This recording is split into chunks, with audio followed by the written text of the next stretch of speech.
morning to all of you. Good morning. Good morning.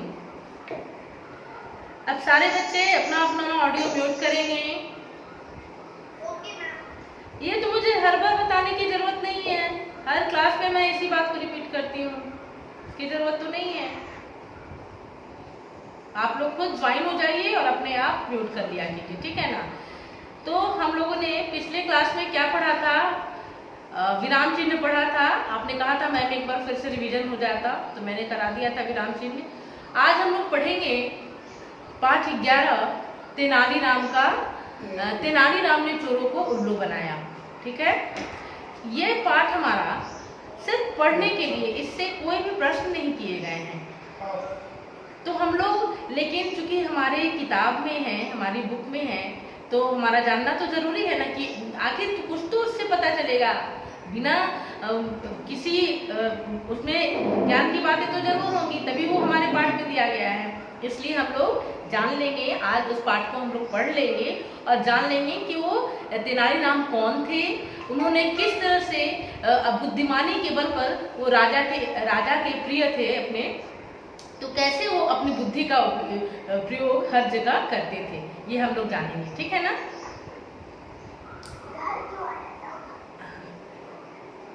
चलिए, तो सबसे पहले म्यूट, ऑडियो म्यूट कर लीजिए बेटा, आपकी आवाज आ रही है, जो भी आप बैकग्राउंड से बोल रहे हैं।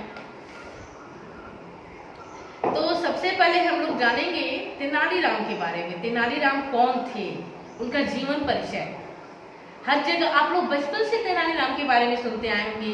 आप अब आज की डेट में भी कभी यूट्यूब खोलिए या गूगल पे सर्च कीजिए, या जो आपको उनके बारे में जानना हो कुछ भी, तो हम लोग तो तेनालीराम के बारे में हम लोग जान लेते हैं पढ़ के उसको कि वो कौन थे। और जब मैं भी छोटी थी तो मैंने भी तेनालीराम की बहुत सारी कहानियाँ पढ़ी थी। हो सकता है आप लोगों ने भी पढ़ी हो, अब तो आप 6th स्टैंडर्ड में आ गए हैं, तो आपने भी बहुत सारी कहानियाँ पढ़ी होंगी। वो बहुत अच्छी कहानियाँ उनकी है, पढ़ने में मजा भी आता है और ज्ञान की बातें भी हमें मिलती हैं। तो ज्ञानवर्धक उनकी जितनी भी कहानियाँ हैं ना, वो ज्ञानवर्धक हैं। तो सबसे पहले हम लोग उनका थोड़ा जीवन परिचय जान लेते हैं कि क्या है। तो तेनालीराम, आप उनको तेनालीराम भी बोल सकते हैं, तेनालीरामा भी बोल सकते हैं। तेनालीरामा वो चूंकि आंध्र प्रदेश के थे, इसलिए उनके नाम में रामा लगा हुआ था। तेनालीरामा वहाँ उच्चारण होता है। तो आप उनके वो क्या थे, तेनालीराम या तेनालीरामा का जन्म 16वीं शताब्दी में भारत के आंध्र प्रदेश राज्यों के गुंटूर जिले के गांव गर्लापाड़ू में हुआ था। 16वीं कब हुआ था उनका जन्म? 16वीं शताब्दी में भारत के आंध्र प्रदेश राज्य के गुंटूर जिले के गांव गर्लापाड़ू में हुआ था। तेनालीराम एक तेलुगु ब्राह्मण परिवार में जन्मे थे। हाँ, तेलुगु ब्राह्मण परिवार में, ब्राह्मण थे, तेलुगु परिवार में हाँ जन्मे थे। वह पेशे से क्या थे, यानी उनका व्यवसाय क्या था? वो पेशे से कवि थे। वे तेलुगु साहित्य के महान ज्ञानी थे। उनको अपने उस साहित्य में, उस लिटरेचर में, तेलुगु में बहुत बड़ा ज्ञान अर्जित था, यानी बहुत बड़े ज्ञानी थे। कहीं से भी कुछ भी बातें आप उनसे पूछिए उसके बारे में वो बता देते थे। तो बहुत बड़े वो ज्ञानी थे। अपने वाक् चातुर्य के कारण, यानी बोलने की कला के कारण वह काफी प्रख्यात भी थे, अर्थात काफी प्रसिद्ध थे। कौन? तेनालीराम, ठीक है। और उन्हें विकट कवि के उपनाम से भी संबोधित किया जाता था। तेनालीराम के पिता का नाम गर्लापति राम्या तेनाली गांव के रामलिंगेश्वर स्वामी मंदिर के पुजारी हुआ करते थे। उनके पिताजी जो थे वो गांव के पुजारी हुआ करते थे और उनका नाम क्या था? गर्लापति राम्या। किस गांव के थे? रामलिंगेश्वर स्वामी मंदिर। उनके मंदिर का क्या नाम था? रामलिंगेश्वर स्वामी मंदिर। अब थोड़ा सा ये तो उनका परिचय हो गया। अब मतलब कब जन्म हुआ, किसके घर में हुआ, किस कुल के थे, वो क्या थे, ये हम लोगों ने जाना। अब हम जानेंगे कि तेनालीराम जब आयु में युवा थे, यानी हम लोग की उम्र के जब थे, युवा वर्ग के जब थे, आपकी उम्र के भी नहीं, आपकी उम्र से वो बड़े हो चुके थे, हमारी उम्र में वो आ चुके थे, तभी उनके पिता गर्लापति रामैया की मृत्यु हो गई। यानी वो कम उम्र में ही वो अभी कम उम्र के ही थे, तभी उनके पिता की मृत्यु हो गई थी। और उसके बाद उनकी माता उन्हें लेकर अपने गांव तेनाली अपने भाई के पास रहने चली गई। वो अब उनकी माता थी, उनके पिता की मृत्यु हो गई थी, इसलिए उनकी माता जो थी अपने पुत्र तेनालीराम को लेकर अपने गांव अपने भाई के पास चली गई। तेनालीराम शिव भक्त भी थे, बहुत बड़े शंकर जी के वो भक्त थे, इसलिए उन्हें तेनाली रामलिंगा के नाम से भी पुकारा जाता है ना। लिंग शंकर जी को लिंगेश्वर भी तो कहते हैं ना, तो उनको चूंकि वो शिव के भक्त थे, इसलिए उन्हें तेनाली रामलिंगा के नाम से भी पुकारा जाता था। इतिहासकारों के मुताबिक, यानी जो जब आप इतिहास पढ़ते होंगे तो जिन्होंने भी इतिहास की बातें लिखी, बीती हुई जो बात होती है, जो लिखते हैं उनको इतिहासकार कहते हैं। तो इतिहासकारों के मुताबिक कुछ समय के बाद उन्होंने वैष्णव धर्म अपना लिया था। ठीक है। तेनालीराम को पाठशाला का विधिवत अभ्यास नहीं था। विधिवत अभ्यास यानी वो जैसे आज की डेट में सारे बच्चे विद्यालय जाते हैं। अभी चूंकि लॉकडाउन है तो आप नहीं जा रहे हैं, लेकिन स्कूल क्या है, विद्यालय क्या है, वो तो आप जानते हैं ना। आप इसके पढ़ने तो जा रहे थे और जाएंगे भी, लेकिन तेनालीराम कभी विद्यालय नहीं गए। वो कभी विद्यालय नहीं गए, तो उनको इसका प्रैक्टिस ही नहीं था, पर उनकी सीखने की तीव्र इच्छा और ज्ञान के प्रति धुन के कारण वो बहुत ज़्यादा इच्छुक रहते थे, किसी भी चीज़ को जानने के लिए जिज्ञासु रहते थे, बहुत ज़्यादा क्यूरियोसिटी उनके अंदर बहुत ज़्यादा थी। हाँ, उन्हें ये बैकग्राउंड से कहाँ से आवाज़ आ रही है? ऑडियो म्यूट कीजिए बेटा। कोई बात नहीं, गलती से हो जाती है कभी कभी। मैं आज पाठ 11 तेनालीरामा पढ़ा रही हूँ और अभी मैं तेनालीरामा के बाद का जीवन परिचय दे रही हूँ। ठीक है। तेनालीराम कौन थे, कहाँ उनका जन्म हुआ, उनके पिता का नाम क्या था, वो पेशे से क्या थे, वो स्कूल वो किस तरह गए, ये सारी बातें मैं अभी बता रही हूँ, तो आप भी ध्यान से सुनिए। तो उनके अंदर जिज्ञासा बहुत थी, किसी भी चीज को जानने की इच्छुक रहते थे वो। आप सुनिए बेटा, जो लिसन, जो बाद में आते हैं ना, एंट्री लेते हैं बाद में, वो पहले आप 5 मिनट वही तो मैं बता रही हूँ ना, 5 मिनट आप शांति से सुनिए, अपने आप आपको समझ में आ जाएगा मैं क्या पढ़ा रही हूँ। आपको 9:58 में या 9:57 में, सॉरी 8:57 या 8:58 में आ जाना चाहिए, लॉगिन हो जाया कीजिए। आपको लेट से आते हैं तो पहले सुनिए, 10 मिनट आप सुनिए, उसके बाद आप समझ जाएंगे कि मैं क्या पढ़ा रही हूँ। मैं तेनालीराम का जीवन परिचय दे रही हूँ। तो चूंकि उनके अंदर बहुत ज्यादा जिज्ञासा हो रहती थी जानने की, तो उन्हें शिष्यावृत्ति प्राप्त हुई थी, परंतु उनके पूर्व शिव भक्त होने के कारण उन्हें वैष्णव अनुयायियों द्वारा एक शिष्य की तरह स्वीकारा नहीं गया था। फिर एक महान संत ने उन्हें काली की पूजा करने की सलाह दी। वो क्योंकि उन्होंने वैष्णव धर्म अपना लिया था, इसलिए वो विद्यार्थी कोई भी उनको शिष्य की तरह नहीं अपना रहा था। तब एक संत ने उन्हें काली पूजा करने की सलाह दी और ऐसा कहा जाता है कि संत की बात मानकर तेनालीराम ने काली देवी की खूब तपस्या की और उसी के परिणाम स्वरूप तेनालीराम को देवी का। बाबू ऑफ कीजिए बेटा, नहीं आ रहा है तो किसी बड़े को बुलाइए, वो म्यूट कर देंगे आपको। अभी ठीक है, मैं तो यहाँ से कर ही देती हूँ म्यूट। आप लोग पता नहीं कैसे आपका जब ज्यादा म्यूट हो जाते हैं, आप सारे बच्चे डिस्टर्ब हो जाते हैं ना। तो काली से उन्होंने काली की इतनी तपस्या की, इतनी ज्यादा कि कोई बात नहीं, अब आप उधर ध्यान मत दीजिए। आपको जो कर रहे हैं बाद में उनको समझ में आएगा, फिर दोबारा पूछेंगे तो मैं नहीं बताने वाली। तो उन्हें काली से उत्कृष्ट हास्य कवि बनने का वरदान मिला। इतनी ज्यादा तपस्या की कि काली जी प्रसन्न हो गई और उन्होंने आशीर्वाद दिया कि जाओ आज से तुम उत्कृष्ट हास्य कवि बनोगे। हास्य यानी हंसाना, कबीर यानी जो कविता करता हो। ठीक है। तेनालीराम ने अपने आगे के जीवन में भागवत मेला मंडल के साथ जुड़ाव किया और एक दिन भागवत मेला मंडल महाराज कृष्णदेव राय के दरबार में अपना कार्यक्रम प्रदर्शित करने के लिए पहुंचे। अर्थात वो बाद में राजा कृष्णदेव के कवि, दरबारी कवि बन गए। ठीक है।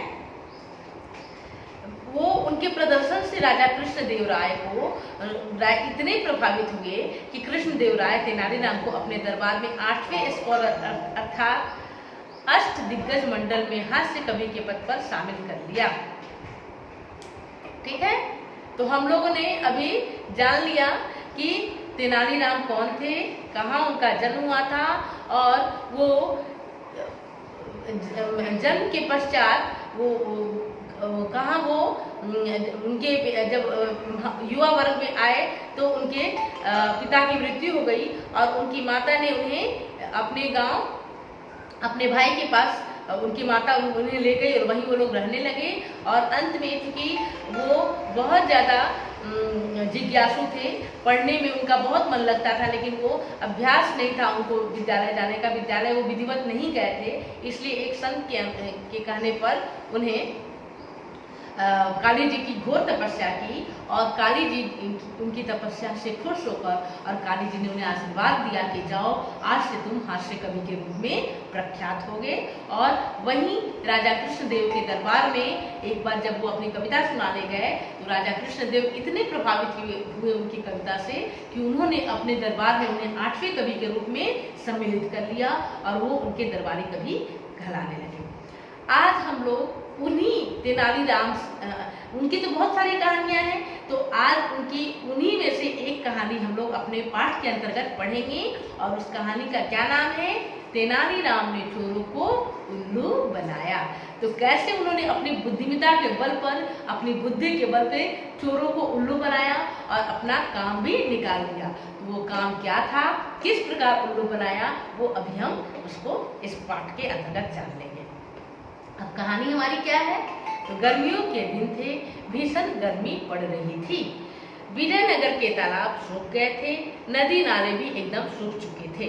तेनालीराम का घर का पिछवाड़े क्या बेटा बोलिए? अच्छा ठीक है, हाँ कर रहे हैं। अभी मैं, हाँ करने दीजिए, अभी मैं थोड़ी देर में उनसे प्रश्न करती हूँ। हाँ मैं देख रही हूँ कि कितने बच्चे चैट कर रहे हैं। मैं अभी थोड़ी देर में उनसे प्रश्न करती हूँ, उसके बाद उनको समझ में आ जाएगी सारी बात। ठीक है ना? डोंट वरी, आप लोग घबराइए नहीं, आप लोग पढ़ाई कीजिए। अभी मैं इसी से संबंधित प्रश्न करूंगी और सबका नाम मैंने चैटिंग में देख लिया है, उन्हीं से क्वेश्चन करूंगी मैं अभी। तेनालीराम का घर का पिछवाड़ा वाला बगीचा भी सूख गया था। बगीचे के कुएं का पानी भी बहुत गहराई में चला गया था। देखिए गर्मी के दिन थे और इतनी भयंकर गर्मी पड़ रही थी कि विजयनगर जहाँ तेनालीराम रहते थे सारा तालाब सूख चुका था, नदी नाले भी एकदम सूख चुके थे और तेनालीराम के पीछे का जो बगीचा था वो भी पूरी तरह से सूख गया था। क्यों? गर्मियों के कारण, गर्मी के कारण। बगीचे के कुएं का पानी भी बहुत गहराई में चला गया था। ठीक है, बहुत ज्यादा गर्मी पड़ रही थी। अब देखिए, एक मिनट बच्चों को एडमिट कर लूं थोड़ा। नहीं मैं कोई बात नहीं सुनूंगी अभी आपकी, अभी मैं पढ़ा रही हूँ, आप ध्यान से पढ़िए। जो कर रहा है करने दीजिए, उनको लग रहा है कि स्टोरी है तो वो लोग पढ़ लेंगे। ठीक है, मैं उनसे प्रश्न भी अभी करूंगी तेनालीराम के बारे में। अब एक बार तेनालीराम काफी रात गए, दरबार से लौटकर घर पहुंचे तो बगीचे की ओर उनकी नजर गई। एक बार की बात है, वो दरबारी कवि चुकी थे तो वो दरबार में ही रहते थे। उनका जब समय खत्म हुआ तो वो रात में अपने घर लौट रहे थे। अचानक उनकी नजर कहाँ गई? बगीचे की तरफ गई। उन्हें 4-5 परछाइयाँ सूखे वृक्षों के पीछे छिपती हुई सी दिखाई दी। उन्होंने क्या देखा कि कुछ परछाइयाँ, यानी कुछ व्यक्ति की परछाइयाँ पेड़ के पीछे आएगी। बेटा आएगी। आप ध्यान से सुनिए, आप अपनी आवाज बंद रखिए। देखिए मेरी आवाज जाएगी आपके पास, आप अपनी आवाज बंद रखिए। तो जब वो दरबार से लौट रहे थे तो अचानक उनकी नजर क्या पड़ी कि पेड़ के पीछे कुछ लोग 4-5 परछाइयाँ छिपी हुई है। तेनालीराम समझ गए लगता है चोर आए हैं। उनको लग गया कि आज जरूर चोर छिपे हुए हैं, चोर आए हैं। तेनालीराम चुपचाप घर में चले गए, कुछ उन्होंने नहीं कहा। वो चुपचाप घर में गए, मानो चारों ओर की ओर उनका ध्यान ही न, चोरों की ओर उनका ध्यान ही न गया हो। वो बिना कुछ बोले और ऐसा उन्होंने आभास कराया कि उन्होंने कुछ भी नहीं देखा और अपने घर में चले गए। उन्हें घर में जाकर वे पत्नी से जोर जोर से कहने लगे। अब अपने घर में गए और अपनी पत्नी से जोर जोर से चिल्लाकर कहने लगे। क्या कहा? अरे सुनती हो, गहने, सोने की मोहरें और दूसरी माल मलकियत संभाल कर रखी है ना? यह सुनकर चोर दबे पांव लुकते छिपते तेनालीराम के घर के पिछवाड़े वाली खिड़की के नीचे आकर छिप गए। अब देखिए तेनालीराम इतने बुद्धिमान थे कि वो अपने घर में गए और अपनी पत्नी से जोर जोर से कहा, अरे तुमने जितने भी तुम्हारे सोने के गहने हैं, जितने भी माल मलकियत हैं, यानी जितने भी आभूषण हैं, जितने भी कीमती सामान हैं, क्या तुमने उनको संभाल कर रखा है? वो जोर जोर से बोल रहे थे। चोर जो पेड़ के पीछे छिपे हुए थे वो दबे पांव उनके घर के पीछे आए खिड़की की तरफ और उनकी बातों को सुनने लगे।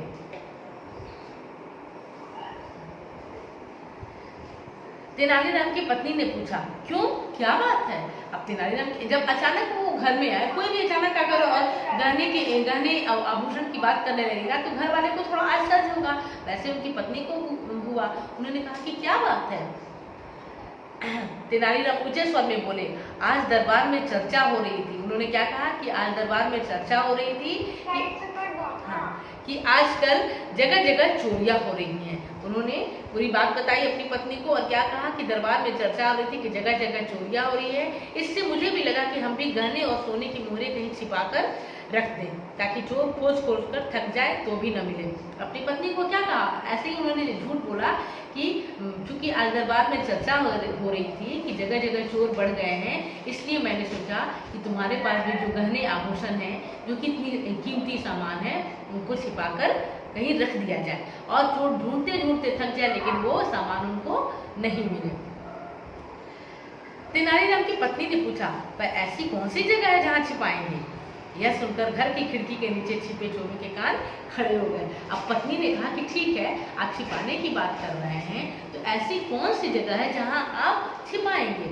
अब जब छिपाने की बात हुई तो जो चोर खिड़की के पीछे छिपे हुए थे उनके कान जो थे वो खड़े हो गए, क्या जानने के लिए कि वो जगह कौन सी है जहाँ तेनालीराम अपने गहने को, अपनी पत्नी के गहने को, पूरे आभूषण को छिपाएगा। तेनालीराम ने कहा, लोहे का वो बड़ा संदूक है ना, हम उसमें सारे गहनों की पोटलियां और मोहरों की थैलियां रख देते हैं। कहा कि जो बड़ा सा संदूक है उसमें सारे गहने हम लोग उसमें डाल देते हैं, जितने मोहरे हैं उसमें डाल देते हैं, फिर ताला लगाकर वह संदूक अपने बगीचे के कुएं में छिपा देंगे। कहा कि हाँ, जितने सामान है उसको हम लोग उस संदूक में डाल देते हैं, उसमें ताला मार देते हैं और पीछे बगीचे में जो कुआं है उसमें डाल देते हैं। फिर भले ही चोर आए और सारी रात पूरे घर में ढूंढते रहे, तब कोई चिंता नहीं रहेगी। उन्होंने क्या कहा कि जब छिपा देंगे तो हम निश्चिंत हो जाएंगे। अब चोर आएंगे, पूरे घर की तलाशी लेंगे, उनको कुछ भी नहीं मिलेगा और हम भी खुश हो जाएंगे कि हमारा सामान भी बच गया। चोरों का सरदार यह सुनकर अन्य चोरों से फुसफुसाकर बोला, तेनालीराम की चतुराई की तारीफ तो बहुत सुनी थी, पर तेनालीराम को इतना भी नहीं मालूम कि दीवारों के भी कान होते हैं। अब जब ये बात सारी तेनालीराम ने कही तो चोरों का जो सरदार था, जो सारे चोर खिड़की के पीछे छिपकर उनकी बात को सुन रहे थे, उनका जो सरदार था उसने क्या कहा कि तेनालीराम की बुद्धिमानी की चर्चा, इसकी चतुराई की चर्चा तो चारों तरफ हम लोगों ने सुनी थी, लेकिन इसे नहीं पता कि शायद दीवारों के भी काम होते हैं। अर्थात उस सरदार का क्या कहना था कि उसने सारी बात सुन ली है, अब वो कहीं भी छिपा ले उसके आभूषण बचने वाले नहीं हैं। ठीक है। तभी तेनालीराम ने अपनी पत्नी से कहा, बाहर बगीचे में चोर आए हैं, हम संदूक। अब वो लोग आपस में बातचीत कर रहे थे, तेनालीराम का ध्यान तो उनकी ही तरफ था।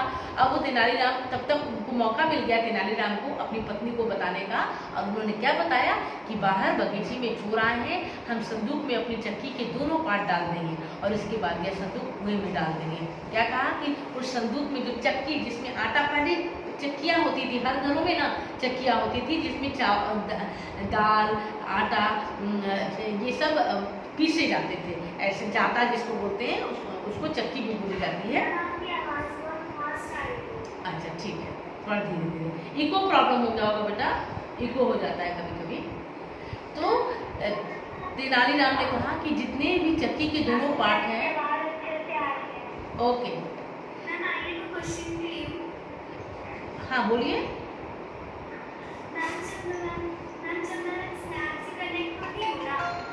बेटा अभी ये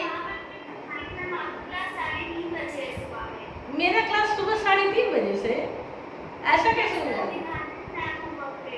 ऐसा कैसे हो जाएगा? अभी तो जूम तो अभी इसका मैसेज आता है। कुछ प्रॉब्लम आ गया होगा आपके स्नैप में, आप उसको चेक कर लीजिएगा। आपके घर में जो बड़े होंगे आपसे, जिनको थोड़ा नॉलेज होगा इसके बारे में। अच्छा हाँ, उसको अपडेट कीजिए, वो सही हो जाएगा। ठीक है, चलिए पहले हम इसको कंप्लीट कर ले बेटा, फिर समय हो जाता है ना। अच्छा बेटा, आप लोग ही तो बोल लेते हैं ना क्वेश्चन करने के लिए, अनम्यूट हो जाते हैं तुरंत में। चलिए हाँ, तो अब तेनालीराम ने क्या कहा कि चक्की के दोनों पार्ट जो हैं वो हम लोग संदूक में डाल देते हैं और संदूक को बंद करके उसको कुएं में डाल देते हैं। चोर छिपकर इंतजार कर रहे थे। थोड़ी देर में तेनालीराम और उनकी पत्नी बाहर निकले। दोनों लोहे के एक बड़े संदूक को घसीटकर कुएं के पास ले आए। फिर जोर लगाकर संदूक उठाया और कुएं में डाल दिया। जोर की आवाज आई, झम। उन लोगों ने क्या किया, चोर तो छिपे हुए थे संदूक में, तो उन लोगों ने वो चक्की को डाला हुआ था, तो संदूक तो काफी भारी हो गया था। अब किसी तरह वो दोनों पति पत्नी घसीट कर उस संदूक को लाए और उसको उसमें डाल दिया, कुएं में डाला। और जोर से, पानी में जब आप कुछ डालेंगे तो जोर से आवाज होती है ना, झम, या पानी में तो छनछनाहट की ना आवाज होती है, तो झम से आवाज हुई और वो उसमें चला गया। तेनालीराम और उनकी पत्नी घर में लौट आए। यह सारा दृश्य देखकर छिपे हुए चोर बहुत खुश हुए। थोड़ी देर के बाद तेनालीराम के घर में जलने वाली लालटेन बुझ गई। अब थोड़ी चोर तो अब देख रहे थे सारी, और अब चोर क्या सोच रहे थे कि तेनालीराम जल्दी से अपने घर की लाइट ऑफ करे, वो जो लालटेन है उसको बुझा दे, ताकि हम लोग जाकर और जल्दी से जितने भी आभूषण और गहने उस संदूक में रखे हुए हैं हम लोग निकाल लें। थोड़ी देर बाद तेनालीराम के घर में जो लालटेन जल रही थी वो भी बुझा दी गई। चारों ओर शांति छा गई। चोर कुएं के पास पहुंचे। कुएं के पास एक डोर और रस्सी पड़ी हुई थी। चोर कुएं से पानी उलीसने लगे। अब सबसे पहले तो पानी था उसमें अंदर थोड़ा, तो उस पानी को वो बाल्टी और रस्सी में बाल्टी को बांधा, उस कुएं में डाला और पानी को निकाल कर बाहर उलीसने लगे, यानी कि बाहर गिराने लगे। वे गहरे कुएं से एक एक डोल भरकर पानी उलीसते रहे। डोल यानी बाल्टी, तो एक एक डोल भरकर पानी को उलीसते रहे। वह पानी नालियों से बहकर क्यारियों की ओर जाने लगा। इस प्रकार रात भर बगीचे की सिंचाई होती रही। अब चोरों को तो अपने संदूक की पड़ी थी, उस गहने की पड़ी थी, और उन लोगों ने क्या किया कि बाल्टी पानी निकालते गए और बगीचे में डालते गए। अब इससे क्या हुआ कि चूंकि गर्मी बहुत पड़ रही थी और गर्मी के कारण सारे पेड़ सूख चुके थे, तो उन्हें जब चोरों ने पानी उलीसना शुरू किया तो क्या हुआ कि पूरा जो सूखा हुआ पौधा था उसमें पानी मिलने लगा और पूरे बागीचे में पानी पटा दिया गया, यानी पानी की सिंचाई हो गई। और इस प्रकार रात भर उस बगीचे की सिंचाई हो गई। रात समाप्त होने को आई। भोर का थोड़ा थोड़ा उजाला हो रहा था, यानी सुबह के अब 4 बजने वाले थे। रात समाप्त हो चुकी थी। दो चोर रस्सी के सहारे कुएं में उतरकर बड़ी मुश्किल से कुएं से वह संदूक बाहर निकाला। दो चोर, अब जब पानी कम हो गया तो 2 चोर उस कुएं में कूदे और बहुत मुश्किल से, क्योंकि उसमें तो भारी सामान क्या था, पत्थर के 2 पार्ट रखे हुए थे, तो संदूक भारी हो गया था। किसी तरह उन लोगों ने संदूक को बाहर निकाला। संदूक बाहर आते ही चोर खुश हो गए। एक चोर ने पत्थर से ताला तोड़ा। अब संदूक जब बाहर आया तो एकदम पूरे चोर खुश हो गए कि अब तो हम लोग को माल मिलने ही वाला है, हम लोग माल निकालेंगे, गहने निकालेंगे और यहाँ से भाग जाएंगे। संदूक खोलते ही अंदर चक्की के 2 पार्ट दिखाई दिए। चोरों का सरदार सब कुछ समझ गया और बोला, सचमुच बहुत चतुर है, उन्होंने हमें उल्लू बनाया है। अब जल्दी से यहाँ से भागो, नहीं तो पकड़े जाएंगे। चोर जान बचाकर भाग खड़े हुए। तेनाली पूरी कहानी खत्म हो गई और पूछ रहे हैं मैम सीता कौन थी? रामायण खत्म हो गई पूरी। हाँ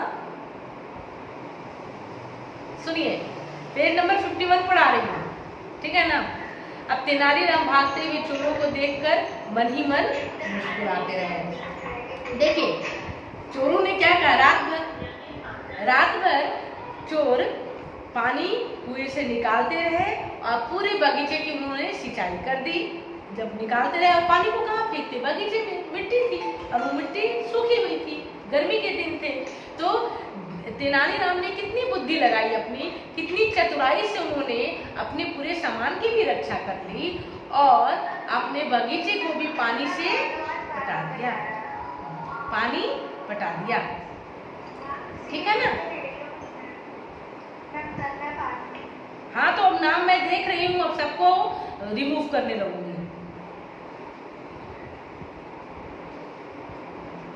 तो उन्होंने अपनी चतुराई के बल पर अपने पूरे बगीचे को की भी सिंचाई करवा दी और अपने सामान की भी रक्षा कर दी। तो चोरों ने, जब चोर सारी बात समझ गया तो क्या कहा चोरों के सरदार ने कि सच में तेनालीराम की चतुराई की चर्चा ऐसे ही चारों तरफ फैली हुई नहीं है। अब चलो तुम लोग यहाँ से भागो, नहीं तो हम लोग पकड़े जाएंगे। और सारे चोर जान बचाकर वहाँ से भाग गए। और इस प्रकार तेनालीराम भागते हुए चोरों को देखकर मन ही मन मुस्कुराते रहे। तो कहानी समझ में आई आपको? कहानी समझ में आई? उनकी तेनालीराम की चतुराई का पता चला कि कितने वो चतुर थे। तेनालीराम कितने चतुर थे ये तो पता चला। उन्होंने अपने चातुर्य के बल पे अपने बगीचे की उस भीषण गर्मी में, जो बगीचा उनका पूरी तरह से सूख चुका था, उसकी उन्होंने फिर से सिंचाई करवाई और उसकी सिंचाई भी करवा दी और उनकी सामान की भी रक्षा हो गई। अब आप प्रश्न कीजिए, किसको प्रश्न पूछने हैं आप? अब आप पूछ सकते हैं, चलिए पूछिए, क्या पूछना था? 1 by 1 पूछेंगे, 1 by 1। क्या बेटा मैम? आगे आगे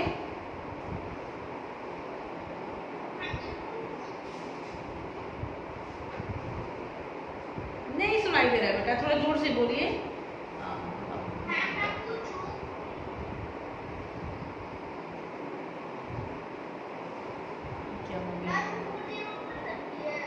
क्या हो सकता है बेटा?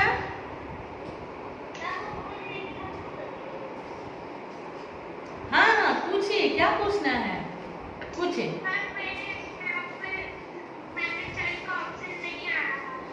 किस में नहीं आ रहा है? स्टूडेंट अकाउंट के बारे से इसको डायरेक्ट अकाउंट करना पड़ेगा।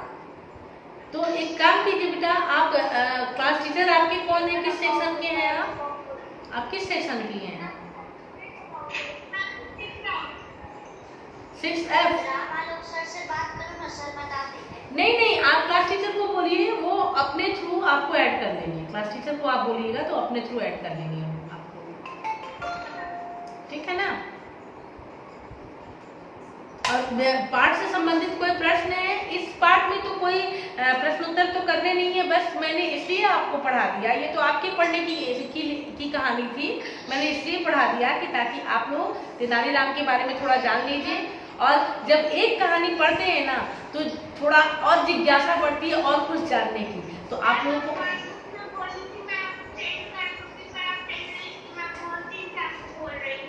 क्या करना है? अभ्यास सागर का वर्कबुक, उसका PDF मैं भेज दूंगी। किस ग्रुप में हैं आप?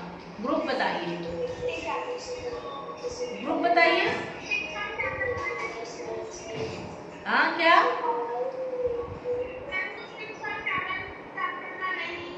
तो हिंदी के ग्रुप में भेजना है। आप मेरे पर्सनल नंबर पे मैसेज डालिए, ठीक है।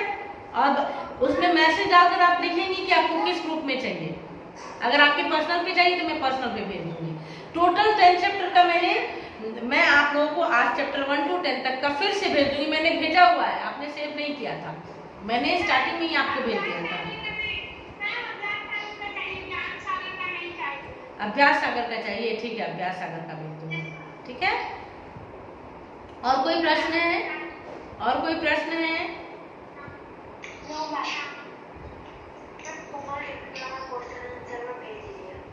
क्या भेज दूंगी? किस चैप्टर का? ठीक है, अब मैं दोनों ज्ञान सागर और अभ्यास सागर 10 तक आपकी पढ़ाई हो गई है, मैं पार्ट 1 से लेकर पार्ट 10 तक का PDF दोनों का भेज देती हूँ, ठीक है। हाँ हाँ, अगर आपको कुछ पूछना है आप ज्वाइन कीजिएगा। 40 मिनट्स के बाद हम लोग डिस्कनेक्ट होते हैं बेटा। हाँ बोलिए बेटा। एक मिनट, क्या बाबू? किसका ऑप्शन नहीं आता है?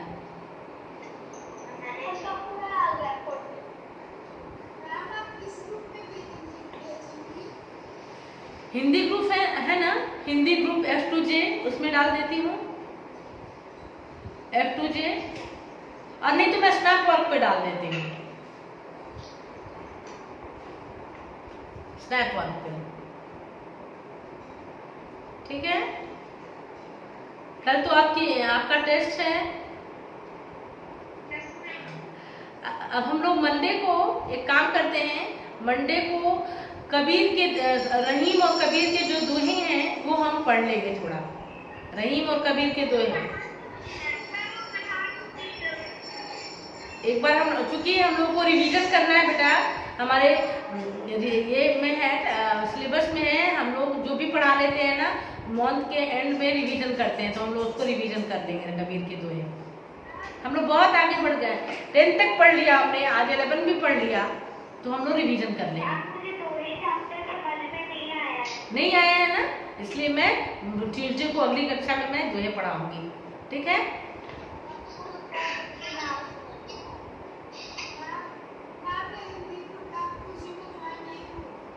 ठीक है, आप किस ग्रुप में, किस सेक्शन में हैं आप, ये बताइए। ठीक है, मैं आई में भी चारों सेक्शन में मैं डाल दूंगी। अच्छा, आप लोग जे सेक्शन में 6J का कोई ग्रुप है क्या? 6J का दिलीप सर क्लास टीचर है ना? हाँ, तो उस ग्रुप में आप लोग पहले मुझे ऐड कीजिए। 6J के ग्रुप में आप मुझे ऐड करेंगे, वो ग्रुप मेरे पास नहीं है।